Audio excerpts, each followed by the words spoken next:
जय हिंद दोस्तों, मैं अंशु आपका स्वागत करता हूं आपके अपने परिवार फ्यूचर बिल 247 में।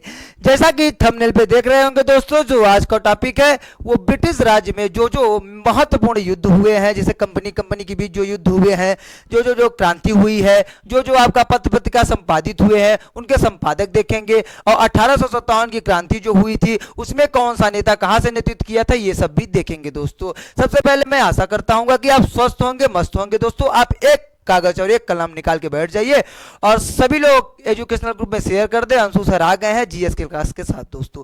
ठीक है, आइए देखते हैं दोस्तों जो आज का टॉपिक है। तो आज का टॉपिक क्या है दोस्तों? सबसे पहले हम बात करेंगे 1857 की महान क्रांति। 1857 की महान क्रांति के बारे में बात करेंगे दोस्तों। तो सबसे पहले आपसे क्वेश्चन पूछेगा कि 1857 की जो तत्कालीन कारण थी दोस्तों वो क्या थी? कि जो आपका इनफील्ड राइफल था, इनफील्ड 53 राइफल था, उसमें जो कारतूस थे उसमें कहा जाता था कि गायों और सुअर की चर्बी का प्रयोग किया जाता था। और मंगल पांडे जो थे उसको मतलब खोलने से इनकार किए थे और वही तत्कालीन कारण बना था दोस्तों। और मेरठ से अगर पूछे आपसे क्वेश्चन पूछता है क्रांति की शुरुआत कहां से हुई दोस्तों, तो आप क्या बताएंगे? मेरठ से क्रांति की शुरुआत हुई। मैं बहुत जल्द 1857 की जो क्रांति है उसके बारे में पूर्ण रूप से बताने की कोशिश करूंगा। आज तो नहीं पॉसिबल है, आज जो महत्वपूर्ण चीजें हैं मैं वो बता देता हूं आपसे, लेकिन यह है कि आपको कहानी की तरह जरूर बताऊंगा दोस्तों। अगर हम दिल्ली से बताएं कि दिल्ली से कौन क्रांति स्टार्ट किया था, तो आपके कौन है दोस्तों? बहादुर शाह जफर। कौन दोस्तों? बहादुर शाह जफर। दिल्ली से कौन नेतृत्व कर रहा है? बहादुर शाह जफर। अगर आपसे कानपुर से बात करेगा तो नाना साहब। अगर आपसे लखनऊ से बारे में बात करेगा दोस्तों तो कौन है? बेगम हजरत महल। कौन है दोस्तों? बेगम हजरत महल दोस्तों। कौन? बेगम हजरत महल। और अगर झांसी से बात करेंगे दोस्तों तो कौन है? रानी लक्ष्मीबाई। कौन है दोस्तों? रानी लक्ष्मीबाई। रानी लक्ष्मीबाई के बारे में आप बहुत अच्छे से जानते हैं दोस्तों, याद करिए, खूब लड़ी वो मर्दानी। कौन? झांसी की वाली रानी दोस्तों। अगर इलाहाबाद के बारे में बात करेंगे तो इलाहाबाद से कौन नेतृत्व किया था? लियाकत अली। कौन किया था दोस्तों? लियाकत अली। सबसे ज्यादा यही पूछा जाता है आपसे, मोस्ट इंपॉर्टेंट है कि इलाहाबाद से कौन नेतृत्व किया था 1857 की क्रांति में, तो लियाकत अली थे दोस्तों। अगर जगदीशपुर से बात करेगा तो कौन थे? कुंवर सिंह। कौन था दोस्तों? कुंवर सिंह। अगर बरेली से बारे में बात करेगा तो आप कौन थे? खान बहादुर खान। कौन था दोस्तों? खान बहादुर खान। कौन था? खान बहादुर खान। अगर आपका फैजाबाद से बारे में बात करेगा, सबसे पहले आप बताइए जो फैजाबाद है, फैजाबाद का नया नाम बदल के क्या हुआ? सब लोग कमेंट बॉक्स में बताएं दोस्तों। अगर फैजाबाद से बारे में बात करेगा तो कौन किया था नेतृत्व? मौलवी अहमद उल्ला। कौन किया था दोस्तों? मौलवी अहमद उल्ला। अगर आपसे फतेहपुर के बारे में बात करेगा तो फतेहपुर से कौन किया था? अजीमुल्ला। कौन किया था दोस्तों? अजीमुल्ला। अजीमुल्ला। ये थे आपके जहां जहां स्थान से महत्वपूर्ण जो नेता नेतृत्व किए थे, ये आपका आज कंप्लीट हो गया दोस्तों। और इसमें से जितने भी मैंने करवाए हैं है तो बहुत ज्यादा, लेकिन जो इसमें मैं करवाया हूं वहां से सबसे ज्यादा एग्जाम में पूछे जाते हैं दोस्तों। आप इसको एक दो बार अच्छे से देख लेंगे तो आपका ये टॉपिक क्लियर हो जाएगा। आइए अब हम देखते हैं कि जो यूरोपीय कंपनी आई थी उनकी किसकी स्थापना कब हुई थी दोस्तों। अगर हम पुर्तगाली ईस्ट इंडिया कंपनी के बारे में बात करेंगे तो इसकी स्थापना कब हुई थी? 1498 में। क्योंकि आपको याद होगा पुर्तगाल से ही कौन आया था? आपका वास्को डी गामा। कौन आया था प्यारे मित्रों? Vasco D gamma. Vasco D gamma. हाँ, सबसे जो ये जानता हो कि वास्को डी गामा किस स्थान पे आया था भारत के, सभी लोग कमेंट बॉक्स में बताएगी कहां पे आया था। अगर वास्को डी गामा के बारे में बात करेंगे तो याद करिए ये कहां आया था? कालीकट बंदरगाह पे। कहां? कालीकट बंदरगाह पे। कालीकट बंदरगाह पे दोस्तों।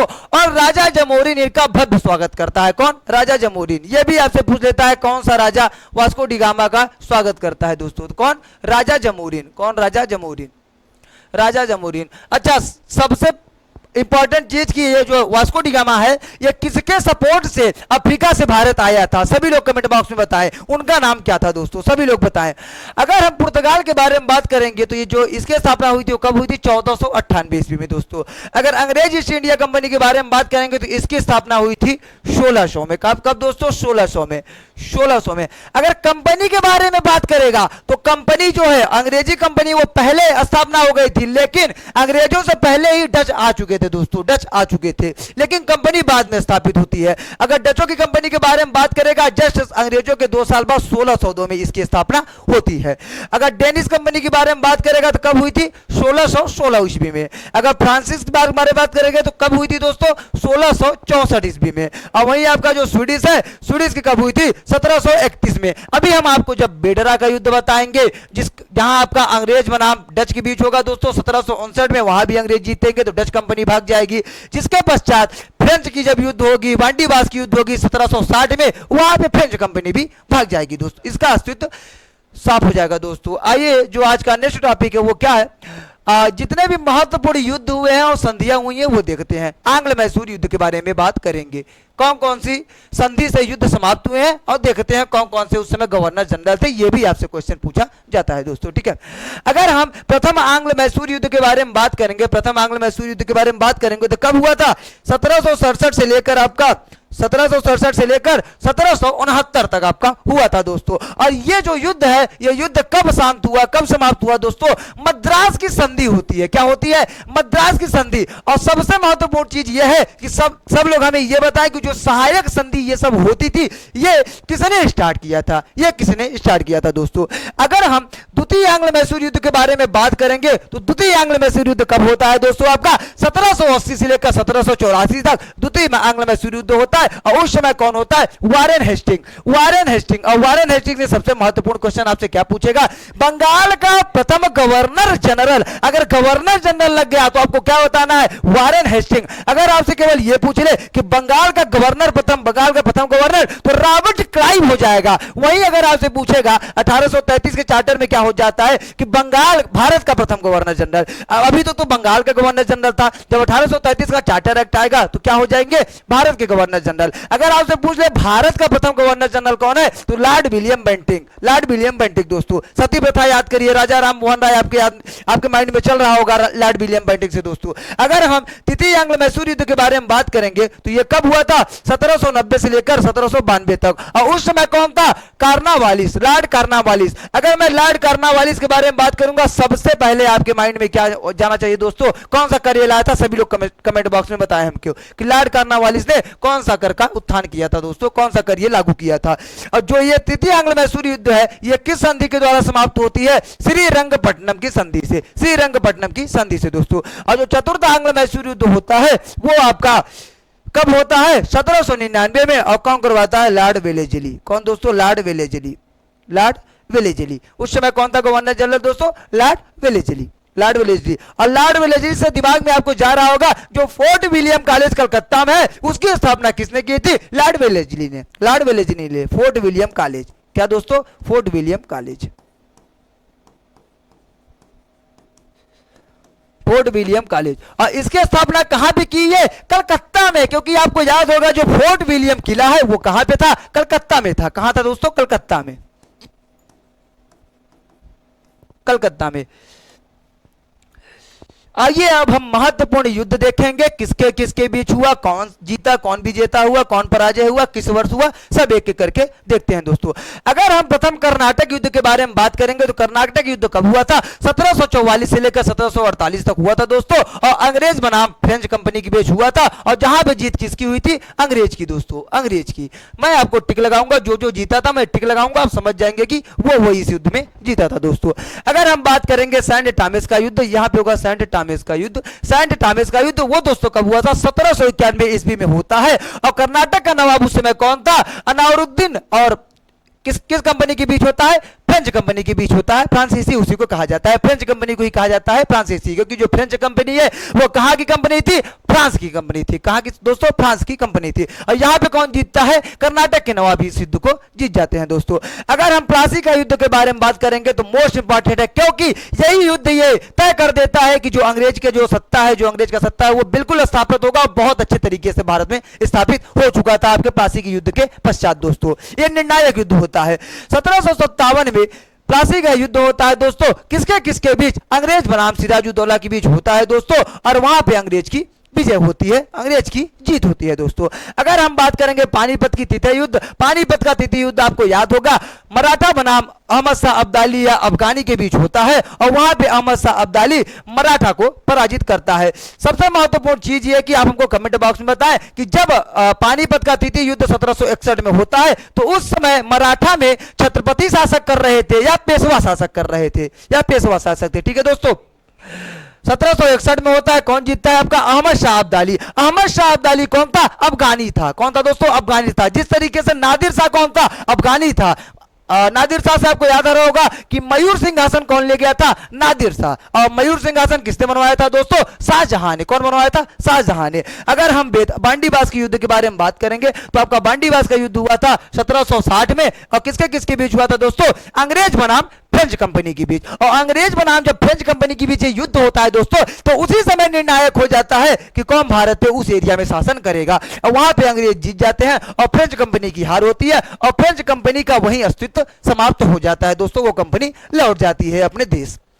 अगर हम वेदरा के युद्ध के बारे में बात करेंगे, जिस तरह यहां पे अंग्रेज बनाम फ्रांस के बीच होता है उसी समय जो आपका वेदरा का युद्ध 1759 में होता है दोस्तों, वो किसके किसके बीच होता है? आपका अंग्रेज बनाम डच कंपनी के बीच होता है। और वहां पे भी अंग्रेज बाजी मार ले जाते हैं और धीरे धीरे सभी कंपनियों को भगा देते हैं दोस्तों, और भारत में एकाधिकार शासन करने लगते हैं, एकाधिकार व्यापार भी करने लगते हैं। ठीक है दोस्तों, अब आइए हम देखते हैं बक्सर का युद्ध।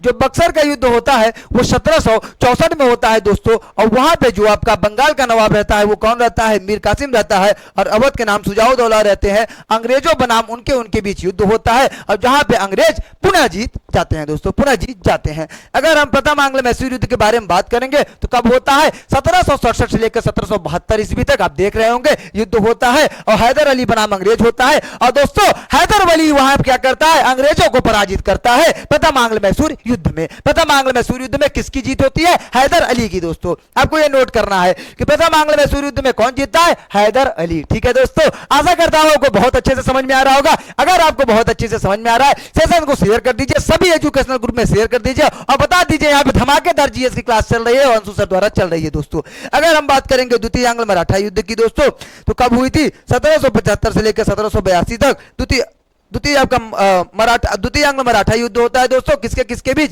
मराठा व अंग्रेज नाना फडणवीस बनाम वारेन हेस्टिंग। एक अंग्रेज था जिसका नाम था नाना फडणवीस, वो किसके सहयोग में थे? मराठों के सहयोग में थे, और वारेन हेस्टिंग के बीच, दोनों के बीच युद्ध होता है दोस्तों, जहां पे मराठा जीत जाता है, वारेन हेस्टिंग को वहां पे पराजित कर देते हैं दोस्तों।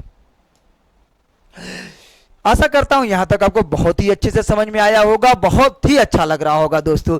अब आइए हम बात करते हैं ब्रिटिश कालीन महत्वपूर्ण अधिनियम। ब्रिटिश कालीन महत्वपूर्ण अधिनियम दोस्तों, ये मेरे हिसाब से सबसे ज्यादा मोस्ट टॉपिक, ये बहुत जरूरी है दोस्तों, और ऐसा कोई एग्जाम नहीं होगा 90% बता रहा हूं कि ये क्वेश्चन ना आया हो दोस्तों, इतिहास से ये आपका ब्रिटिश काल से ये क्वेश्चन ना आया हो। सबसे ज्यादा अगर देखेंगे जो आपका गवर्नर जनरल है, सबसे ज्यादा वहां से यही क्वेश्चन उठाता है दोस्तों, यही क्वेश्चन उठाता है। इसीलिए मैं एक ही वीडियो में पूरा निचोड़ आपको देने वाला हूं, और ये आपको मैं इसीलिए स्लाइड के माध्यम से बनवाया हूं ताकि आप अच्छे से स्क्रीनशॉट ले लीजिए। और एक चीज और बताऊं, ये जो पीडीएफ है ना, अगर आपको पीडीएफ चाहिए दोस्तों ना, तो टेलीग्राम चैनल फ्यूचर बिल 247 को तुरंत ज्वाइन कीजिए, बिल्कुल देर ना करे दोस्तों, ठीक है, बिल्कुल देर ना करे।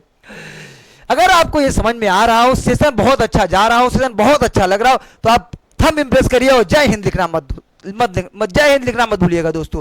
अगर हम बात करेंगे शिशु वध प्रतिबंध, जो बच्चों की वध कर दिया जाता था, उस पर प्रतिबंध किस गवर्नर जनरल ने लगाया? तो वेलेस्ली ने। ये वही वेलेस्ली है जो फोर्ट विलियम कॉलेज की स्थापना करता है। कहां पे? कलकत्ता में दोस्तों। कहां पे? कलकत्ता में, ठीक है। ये जो आपका शिशु वध प्रतिबंध आता है दोस्तों, कब आता है? 1798 से लेकर 1805 के बीच में आता है दोस्तों। और शिशु हत्या पर प्रतिबंध 1785 के नियम के तहत लग जाता है। 1785 जो नियम रहता है उसी के तहत लग जाता है कि शिशु हत्या पे प्रतिबंध लगेगा दोस्तों। अगर हम सती प्रथा के बारे में बात करेंगे, किसके बारे में दोस्तों? सती प्रथा के बारे में। तो सती प्रथा पे जो है इसका प्रतिबंध कौन लगाता है? कौन सा governor general? Lord William Bentinck. और दोस्तों ये लॉर्ड विलियम बेंटिक वही है जो भारत का प्रथम गवर्नर जनरल था दोस्तों, भारत का प्रथम गवर्नर जनरल था। और ये किसके सहयोग से? तो आपको याद होगा राजा राम मोहन राय। और राजा राम मोहन राय से आपको याद आ रहा होगा कि जो राजा है, राजा राम मोहन राय को राजा की उपाधि उनको किसने दी थी? सभी लोग कमेंट बॉक्स में छाप देंगे दोस्तों, सभी लोग छाप देंगे।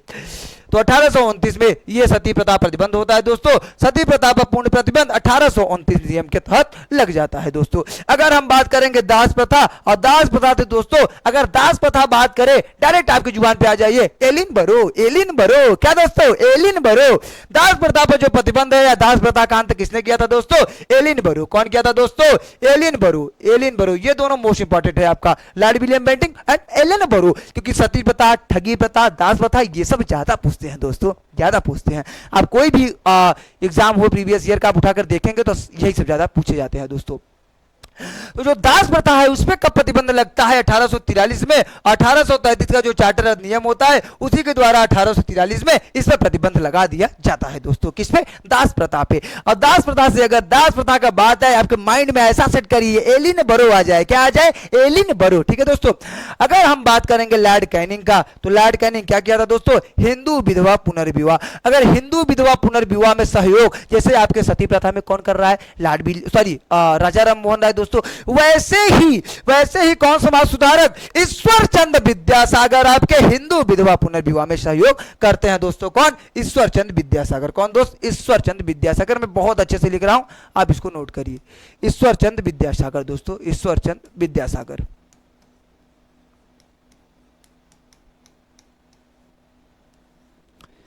ईश्वर चंद्र विद्यासागर दोस्तों क्या, हिंदू विधवा पुनर्विवाह।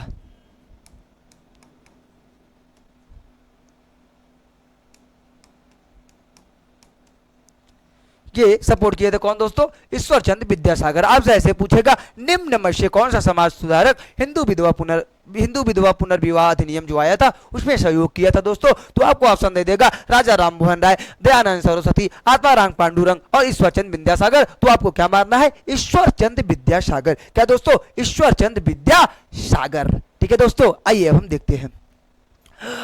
अब दोस्तों आपका जो ये है हिंदू विधवा अधिनियम दोस्तों, उस समय कौन था, लॉर्ड कैनिंग था दोस्तों, लॉर्ड कैनिंग। 1856 में हुआ था दोस्तों, और क्या आया था, विधवा को पुनर्विवाह की अनुमति दे दी गई थी दोस्तों। एक चीज मैं आपसे और बताना चाहूंगा, ये जो लॉर्ड कैनिंग है ना दोस्तों, इसी के समय जो मैं आपको पढ़ाया 1857 की क्रांति, 1857 की क्रांति, तो उस समय भारत का गवर्नर जनरल या भारत का वायसराय कौन था, लॉर्ड कैनिंग। कौन था दोस्तों, लॉर्ड कैनिंग।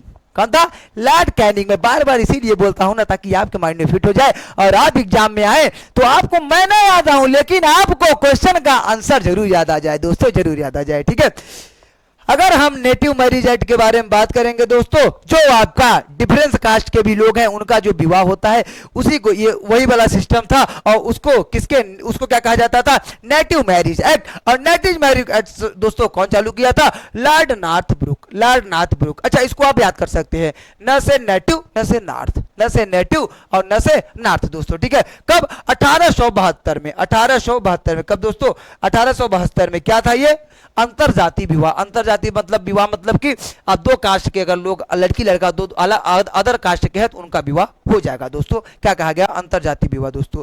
अगर हम इस आप कंसेप्ट एक्ट के बारे में बात करेंगे दोस्तों, 1891 ईस्वी में आया, और इसमें ये क्या था, लड़कियों के लिए जो न्यूनतम विवाह की उम्र थी दोस्तों, वो क्या था, 12 वर्ष। क्या था दोस्तों, 12 वर्ष निर्धारित कर दिया गया था। और उस समय आपका गवर्नर जनरल कौन था, लैंसडाउन। कौन था दोस्तों, लैंसडाउन। कौन था, लैंसडाउन, ठीक है दोस्तों। अब आपका मोस्ट इंपॉर्टेंट आ गया शारदा एक्ट, मोस्ट इंपॉर्टेंट।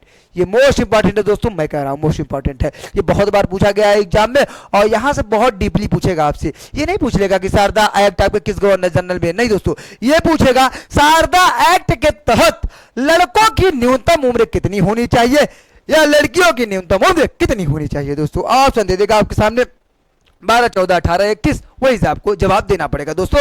आज मैं आपको क्लियर करा दूंगा दोस्तों, और आपके माइंड में फिट हो जाएगा। शारदा एक्ट जो आया था वो कब आया था, 1930 ईस्वी में। कौन लाया था, इरविन। 1930 इरविन दोस्तों, 1930 इरविन। अब 1930 इरविन इसलिए कि दोस्तों आप याद करिए, 1931, 1932, 1930, 31, 32 तीनों गोलमेज सम्मेलन याद करिए। उस समय कौन था गवर्नर जनरल, लॉर्ड इरविन होता है। महात्मा गांधी प्रथम गोलमेज सम्मेलन में जाने से इनकार कर देते हैं। तो गांधी इरविन का समझौता होता है। उसके पश्चात कांग्रेस का नेतृत्व करने के लिए महात्मा गांधी दूसरे गोलमेज सम्मेलन में शामिल होते हैं दोस्तों, दूसरे गोलमेज सम्मेलन में शामिल होते हैं। ठीक है दोस्तों, और जो 1930 में शारदा एक्ट आता है उसके तहत क्या होता है, विवाह के लिए जो लड़की की न्यूनतम उम्र होगी वो कितनी होगी दोस्तों, 14 वर्ष, और जो लड़कों की न्यूनतम उम्र होगी वो कितना होगी दोस्तों, 18 वर्ष। लड़कों की कितनी न्यूनतम उम्र होगी, 18 वर्ष, और लड़कियों की कितनी उम्र होगी दोस्तों, 14 वर्ष, 14 वर्ष। ठीक है दोस्तों, आशा करता हूं आपको बहुत अच्छे से समझ में आया होगा। आइए हम आगे देखते हैं दोस्तों। अब हम देखेंगे महत्वपूर्ण समाज और उनके संस्थापक और वर्ष कब किया गया था दोस्तों, कब किया गया था दोस्तों। सबसे पहले हम बात कर लेंगे ब्रह्म समाज का, ये मोस्ट इंपॉर्टेंट है। ब्रह्म समाज दोस्तों, ब्रह्म समाज, अगर ब्रह्म समाज की स्थापना के बारे में बात करेगा तो आप ही लोग बताइए। इसका जवाब मैं नहीं दूंगा क्योंकि मैं इतना बार इसको पढ़ाया हूं कि आपके माइंड में फिट हो गया होगा। दोस्तों कब हुआ था, 1828 ईस्वी में, और किसने किया, आपका राजा राम मोहन राय, राजा राम मोहन राय।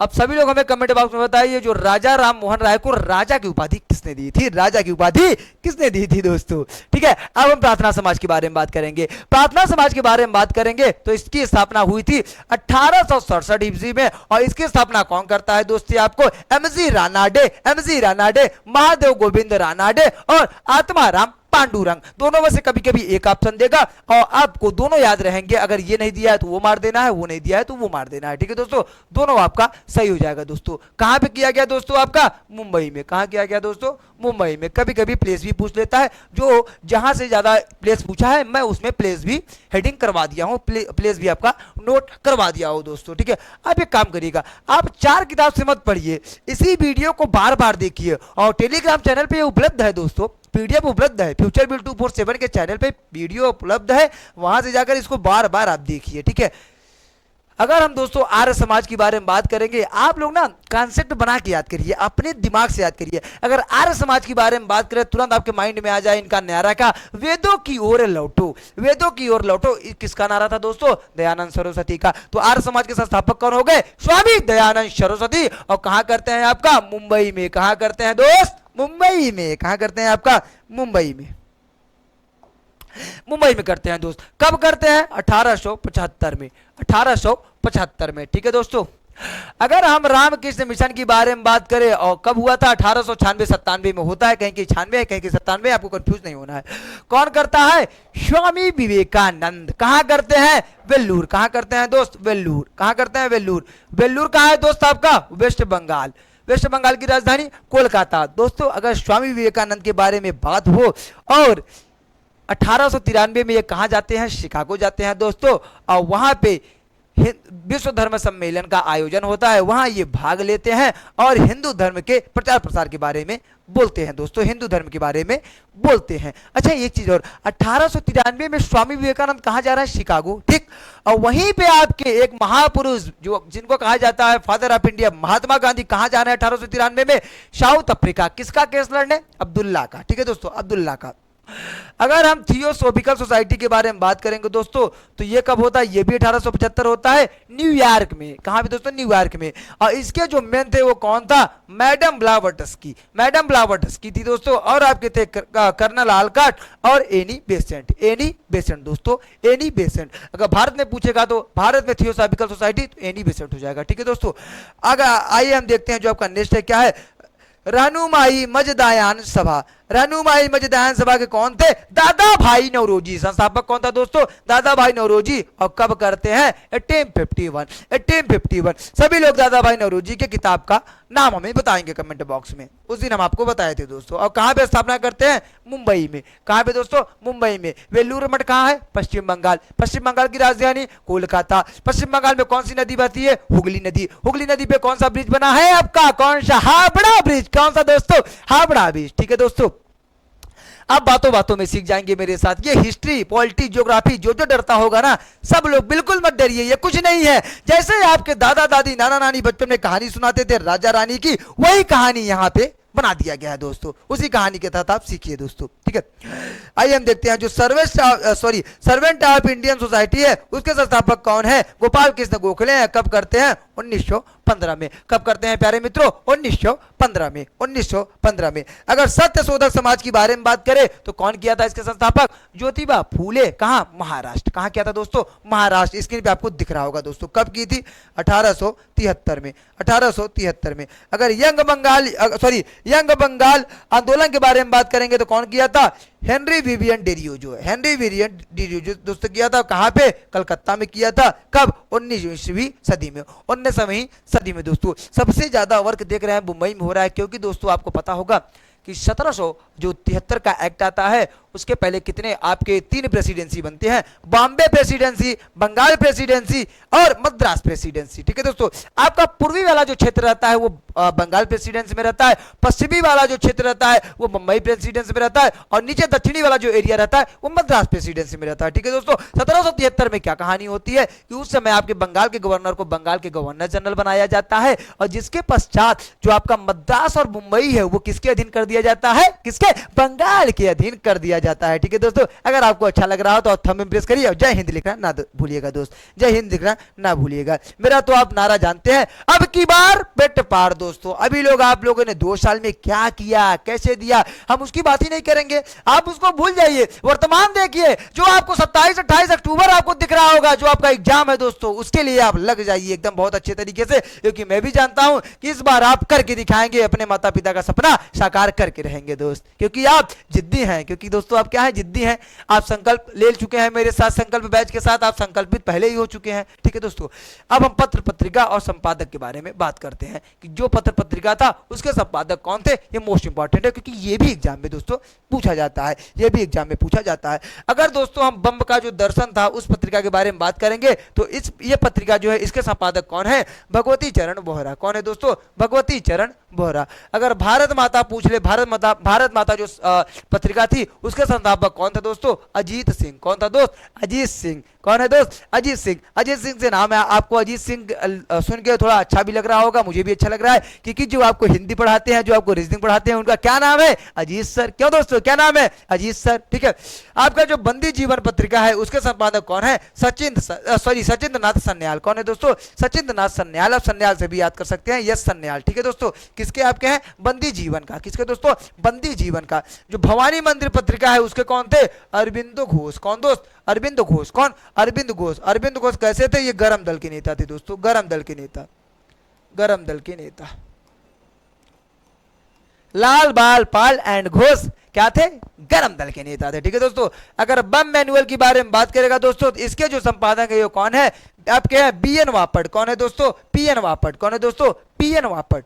अगर संध्या जो पत्रिका है उसके बारे में बात करेगा तो कौन है? ब्रह्म बांधव उपाध्याय। ब्रह्म बांधव उपाध्याय किसके? संध्या पत्रिका के संपादक हैं दोस्तों। अगर युगांतर पत्रिका के बारे में बात करेगा तो ये भी आपका मोस्ट इंपॉर्टेंट बन जाएगा। इसके कौन है? वारिंद्र कुमार घोष और भूपेंद्र नाथ दत्त। वारिंद्र कुमार घोष और भूपेंद्र नाथ दत्त दोस्तों। युगांतर मोस्ट इंपॉर्टेंट है, ये सबसे ज्यादा पूछा जाता है, वारिंद्र कुमार घोष वहां पे ज्यादा ऑप्शन देता है, ठीक है दोस्तों। आशा करता हूं आपको ये बहुत अच्छे से समझ में आया होगा पत्र पत्रिका। अगर आपको अच्छे से समझ में आया है तो आप थंब इंप्रेस करके जय हिंद आप लिखते रहा करिए, ठीक है दोस्तों। जय हिंद लिखते रहा करिए, ताकि मेरी एनर्जी ना, ये आपके जय हिंद और थंब इंप्रेस से ना मुझे बहुत एनर्जेटिक बहुत ज्यादा फील करता हूं दोस्तों। अगर आप ऐसे ही मेरे साथ बने रहे, अपना प्यार फ्यूचर बिल 247 पे देते रहेंगे दोस्तों, तो बहुत जल्द मैं आपके लिए मैराथन लाऊंगा और पूरी चीज कहानी के माध्यम से सिखाऊंगा। बस आप लोग ऐसे ही मेरा साथ देते रहें। अब देखेंगे दोस्तों हम भारत छोड़ो आंदोलन के समय देश में स्थापित समानांतर सरकार, ठीक है दोस्तों। कौन कहां पे नेतृत्व करता था दोस्तों? अगर बलिया के बारे में बात करेंगे तो बलिया उत्तर प्रदेश, बलिया कहां? उत्तर प्रदेश में है। उसका नेतृत्व कौन करता रहा दोस्तों? चित्तू पांडे। कौन कर रहा था दोस्तों? चित्तू पांडे। ये पूछ लेता है आपसे। अगर मिदानपुर और पश्चिम बंगाल, जो मिदानपुर कहां है? पश्चिम बंगाल में, वेस्ट बंगाल एरिया में है दोस्तों। मिदानपुर और पश्चिम बंगाल एरिया में कौन शासन कर रहा था? तामलुक जाति सरकार। कौन, किसकी समानांतर सरकार थी? तामलुक जाति सरकार की थी। और ये इनकी विशेषता क्या थी कि सशस्त्र विद्युत वाहिनी सेना का गठन किए थे। क्या किए थे? सशस्त्र विद्युत वाहिनी सेना का गठन किए थे, ठीक है प्यारे मित्रों। अगर हम सतारा के बारे में बात करेंगे, हड़प नीति के तहत लॉर्ड डलहौजी ने सबसे पहले कौन सा आपका राज्य को हड़पा था? सतारा को दोस्तों। किसको? सतारा को। किसको? सतारा को। सतारा आए तो आपके माइंड में तुरंत आ जाए, माइंड में तुरंत आ जाए दोस्तों। इसके जो नेतृत्व कौन थे? वाईपी चौहान और नाना पाटिल थे दोस्तों। और इनका क्या था? सर्वाधिक समय तक स्थापित समानांतर सरकार। इनकी क्या विशेषता थी? कि सबसे ज्यादा देर तक समानांतर सरकार को स्थापित किए थे प्यारे मित्रों, किए थे दोस्तों। ठीक है, आपको अच्छा लग रहा हो, मैं आशा कर रहा हूँ आपको बहुत ही अच्छा लग रहा होगा दोस्तों। और आइए अब हम देखते हैं कि संगठन और इसके स्थापनकर्ता और स्थापना कब हुई और कहां पे की गई, कहां पे की गई दोस्तों। अगर हम इंडिया हाउस के बारे में बात करेंगे तो इंडिया हाउस की जो स्थापना होती है वो 1905 में होती है। कब है दोस्तों? 1905 में होती है। और किसके द्वारा होती है? श्याम जी कृष्ण वर्मा के द्वारा होती है। और कहां पे की जाती है दोस्तों? लंदन। लंदन कहां पे? इंग्लैंड में। लंदन कहां पे? इंग्लैंड में। अभिनव भारत का जो संस्थापक है वो कौन है? बी.डी. सावरकर है दोस्तों। इसी को बाद में मित्र मेला कहा जाएगा। 1906 में होती है दोस्तों। कौन कर रहा है? सावरकर। इनका पूरा नाम क्या है? बी.डी. सावरकर। क्या नाम है दोस्तों? बी.डी. सावरकर। और ये भी कहां करते हैं? लंदन, इंग्लैंड में। अगर हम इंडियन इंडिपेंडेंस लीग के बारे में बात करेंगे दोस्तों, इसका कब हो रहा है? 1907 में। और इसका कौन कर रहा है? तारक नाथ दास। ये कहां कर रहा है? अमेरिका में, यूएसए में। कहां पे? अमेरिका में दोस्तों। कहां पे? अमेरिका में। ठीक है दोस्तों। अगर हम गदर पार्टी के बारे में बात करेंगे तो गदर पार्टी का कब हो रहा है? 1913 में। और इसके जो मेन इंपॉर्टेंट संस्थापक है वो कौन है? हरदयाल। कौन है दोस्त? लाला हरदयाल और रामचंद्र बरकतुल्ला। रामचंद्र बरकतुल्ला दोस्तों कहां करते हैं? सैन फ्रांसिस्को में। सैन फ्रांसिस्को में आपसे यही पूछेगा जो गदर पार्टी है उसकी स्थापना कहां की गई, किसके द्वारा की गई? तो लाला हरदयाल के द्वारा की गई। कब की गई? 1913 में की गई। और कहां की गई? सैन फ्रांसिस्को में। कहां की गई दोस्तों? सैन फ्रांसिस्को में। ठीक है दोस्तों। अगर हम बात करेंगे आपका इंडियन इंडिपेंडेंस लीग की दोस्तों बात करेंगे तो आपका कहां है? 1914 में स्थापना होती है। और इसका कौन करते हैं? लाला हरदयाल और वीरेंद्र नाथ चट्टोपाध्याय करते हैं। कहां पे दोस्तों? बर्लिन। बर्लिन कहां है? जर्मनी। बर्लिन कहां है दोस्तों? जर्मनी में। अगर इंडिया इंडिपेंडेंस लीग एंड एवं गवर्नमेंट एक ही में आ जाए, इसका कब होता है? 1915 में है। और दोस्तों कब कौन करता है? राजा महेंद्र प्रसाद करते हैं। और ये कहां करते हैं? अफगानिस्तान की राजधानी क्या? काबुल में। कहां दोस्तों? अफगानिस्तान की राजधानी काबुल में दोस्तों। अगर हम इंडिपेंडेंस केवल लीग के बारे में बात करेंगे तो 1942 में। और 1942 में आपका होता है भारत छोड़ो आंदोलन। भारत छोड़ो आंदोलन। तो 1942 में क्या हो रहा है? किसके द्वारा हो रहा है? रास बिहारी बोस के द्वारा। कहां पे? जापान में, टोक्यो जापान में। कहां दोस्तों? टोक्यो जापान में। आप देख रहे होंगे टोक्यो जापान में। ठीक है दोस्तों, आशा करता हूं ये भी आपको बहुत ही अच्छे से स्लाइड समझ में आया होगा। और सब आपको मैं पीडीएफ के तौर पे दूंगा दोस्तों, बस आप लास्ट तक बने रहें। आइए अब हम देख लेते हैं। आप पिछली बार पेट में देखे होंगे कि आपसे उपाधि से एक क्वेश्चन आया था दोस्तों, इसीलिए मैं बस एक ही कॉलम में आपको पूरी उपाधि समझा देता हूं जो महत्वपूर्ण है, जो आगामी एग्जाम में आ सकते हैं दोस्तों, चांस है दोस्तों। उपाधि किसको दी गई और प्रदानकर्ता मतलब किसने दी, यहां पे लिख दे रहा हूं मैं, किसने दी, किसने दी। ठीक है दोस्तों, और किसको कहा जाता है? ये प्राप्त करता हो जाएगा। अगर हम गुरुदेव के बारे में बात करें जाए तो गुरुदेव किसको कहा जाता है? रविन्द्रनाथ टैगोर को। और किसने दी थी दोस्तों? आपके महात्मा गांधी ने। किसने दी थी? महात्मा गांधी ने। और महात्मा गांधी को महात्मा किसने बोला था दोस्तों? रविन्द्रनाथ टैगोर। जस्ट उल्टा रेशियो हो रहा है। रविन्द्रनाथ टैगोर को गुरु कौन बोल रहा है? गुरुदेव कौन बोल रहा है? महात्मा गांधी। और महात्मा गांधी को महात्मा कौन बोल रहा है? रविन्द्रनाथ टैगोर। ठीक है दोस्तों, रविन्द्रनाथ टैगोर। आपकी ये दो हो गए। अब नेताजी के अगर बारे में बात करेंगे तो नेताजी किसको कहा जाता है? सुभाष चंद्र बोस का। और इनको एक मतलब कौन उपाधि देता है? आपके हिटलर। कौन देता है दोस्तों? Adolf Hitler. हिटलर आपके दोस्तों कौन? हिटलर। जर्मनी का ये क्या था? सर था दोस्तों। और ये कौन था? हिटलर। कौन दिया? हिटलर दिया दोस्तों। अगर हम सरदार के बारे में बात करेंगे तो याद करिए 1928 का बारदौली सत्याग्रह। और बारदौली सत्याग्रह में बारदौली सत्याग्रह की महिलाएं सरदार वल्लभ भाई पटेल को किसकी? सरदार की उपाधि देती हैं। तो वल्लभ भाई पटेल को सरदार कहा जाता है। किसने कहा? बारदौली सत्याग्रह की महिलाएं की। किसने कहा दोस्तों? बारदौली सत्याग्रह की जो महिलाएं थी इनको सरदार की उपाधि दी थी दोस्तों। अगर देश रत्न की बारे में बात करेगा तो देश रत्न किसे कहा जाता है दोस्तों? राजेंद्र प्रसाद को। और किसने दी थी उपाधि इनको? महात्मा गांधी द्वारा इनको उपाधि दी गई। महात्मा गांधी द्वारा इनको उपाधि दी गई दोस्तों। अगर हम बात करेंगे कायदे आजम का तो कायदा आजम किसे कहा जाता था? मोहम्मद अली जिन्ना को। मोहम्मद अली जिन्ना को। मोहम्मद अली जिन्ना को दोस्तों किसने दी थी? ये भी इनको महात्मा गांधी ने दी थी। महात्मा गांधी ये भी दे रहे हैं उपाधि। अगर हम बात करेंगे सुभाष चंद्र बोस को देश नायक की उपाधि, देश नायक किसे कहा जा रहा है दोस्तों? सुभाष चंद्र बोस को। किसे कहा जा रहा है? सुभाष चंद्र बोस को। यह उपाधि कौन दिया आपके? रविन्द्रनाथ टैगोर ने। और यही एग्जाम आपसे लेखपाल में पूछा गया था कि सुभाष चंद्र बोस को देश नायक की उपाधि किसने दी थी? तो आपके रविन्द्रनाथ टैगोर दोस्तों, रविन्द्रनाथ टैगोर। अगर राष्ट्रपिता, जो महात्मा गांधी को राष्ट्रपिता कहा गया, वो किसने कहा था? सुभाष चंद्र बोस ने कहा था। किसने कहा था दोस्तों? सुभाष चंद्र बोस ने महात्मा गांधी को राष्ट्रपिता कहा गया। तो दोस्तों अगर राजा के बारे में बात करें तो राजा राम मोहन राय को राजा की उपाधि कौन देता है? अकबर द्वितीय देता है। मैं आपको बहुत बार बता चुका हूं, आवाज स्क्रीन पे भी लिखा है। राजा राम मोहन राय को राजा की उपाधि कौन दे रहा है दोस्तों? अकबर द्वितीय दे रहा है। अकबर द्वितीय दे रहा है दोस्तों। आशा करता हूं आपको बहुत अच्छे से ये सेशन लगा होगा दोस्तों, और मैं आपको धन्यवाद बोलता हूं, थैंक यू बोलता हूं दोस्तों।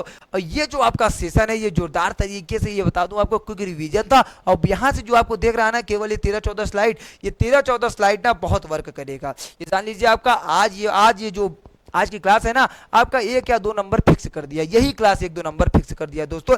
आप इसको बार बार देखिए, फ्यूचर बिल 247 के टेलीग्राम चैनल पे जाकर वहां से आप डाउनलोड करिए, वहां से आप बार बार रिवीजन कीजिए, बार बार देखिए कहां से यहां से कितने क्वेश्चन आए, कितने क्वेश्चन नहीं आए। और आप जरूर टेक्स्ट बुक पे टेस्ट दिया करिए दोस्तों, या किसी भी अन्य पे जाकर आप टेस्ट जरूर दीजिए। यहाँ से प्रैक्टिस करिए, वहाँ पे टेस्ट दीजिए, ठीक है दोस्तों। आजकल तो आपके बहुत हैं जो आपको टेस्ट करा रहे हैं, तो वहाँ से आप अपना मूल्यांकन आकलन जरूर करिए, तभी आप देख पाएंगे कि मेरे अंदर आप कितना परिवर्तन आया, कितना हम सीखे, ठीक है दोस्तों।